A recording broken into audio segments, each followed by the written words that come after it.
आज बीमारियां बढ़ रही हैं। हमारे शरीर में भी ऐसे अनागत बहुत सारी बीमारियां हैं। साग सब्जी को आप धो करके बना करके खाते हो तो कम से कम बैक्टीरिया और वायरस तो खत्म हो जाते हैं, परंतु यदि आप उसको फिर भी उसके अंदर केमिकल, फर्टिलाइजर, पेस्टिसाइड डाला हुआ है तो जो रेजिड्यू है उसका वो तो खत्म नहीं होता है। इसीलिए सही ढंग से उपजा हुआ ना जरूरी है। पर जब जानवरों को आप खाते हो तो यदि आप कितना भी हाई टेम्परेचर में पका लो, थोड़ी देर बाहर रख दोगे, जो बीमारियां थी वो बैक्टीरिया दोबारा ग्रो करते हैं। साइंटिफिकली प्रूव हो चुका है। तो आपको क्या पता कि उसमें आज तो आदमी में क्या बीमारी है ये जांच नहीं होता। उस जानवर को क्या बीमारी थी, चलो तुमने खा लिया, कहोगे जी हमको तो डर नहीं है, हमने तुम्हें खाते रहो जानवर, चलो आप 99 दिन बच गए। इस दिन ऐसा कोई टकरा गया ना, एक आध जानवर खा गए तो तुम्हारा हिसाब किताब बराबर है, इसलिए बच जाओ।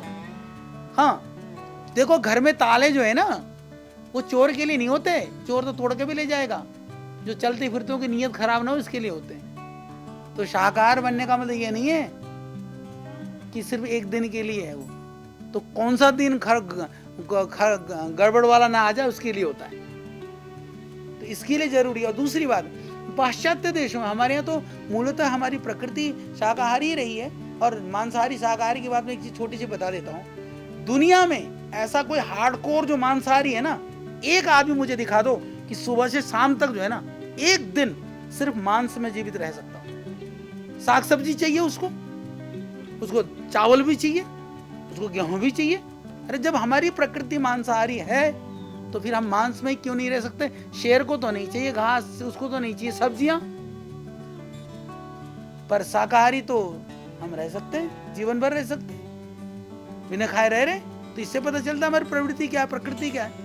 कई लोग कहते हैं ना हमारी प्रकृति तो बहुत सारी है। जो जितने भी मांस खाने वाले जानवर पानी जीभ से पीते हैं सारे, तुम जीभ से पानी पीते हो, सबके दांत ऐसे निकले हुए हैं, नुकीले, नाखून भी ऐसे वाले हैं। हाँ देखो ना कौन सा लक्षण दिखता है कि हम मांसाहारी हैं। तो आदमी अपने स्वाद के चक्कर में किसी को भी खा ले।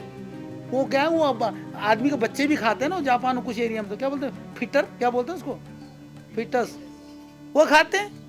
खाने में तो खाओ, वो इसीलिए गर्भ धारण कराया जाता है महिलाओं को मांस खाने के लिए। आदमी को जैसे जानवर का मांस खाते हैं वैसे बच्चे को, आदमी को मांस खा रहे हैं, खूब चल रहा है और सबसे महंगा बिकता है, खा लो उसको भी। तो इसीलिए सिर्फ स्वाद के चक्कर में आदमी ने अपने आप को इतना बर्बाद कर लिया है कि उसकी कोई पतन की कोई सीमा नहीं है, और कहां जाकर के रुकेगा इसकी भी कोई सीमा नहीं है। इसलिए साधु सावधान, चलो पाप पुण्य छोड़ दो, जीवन की रक्षा के लिए मत खाओ।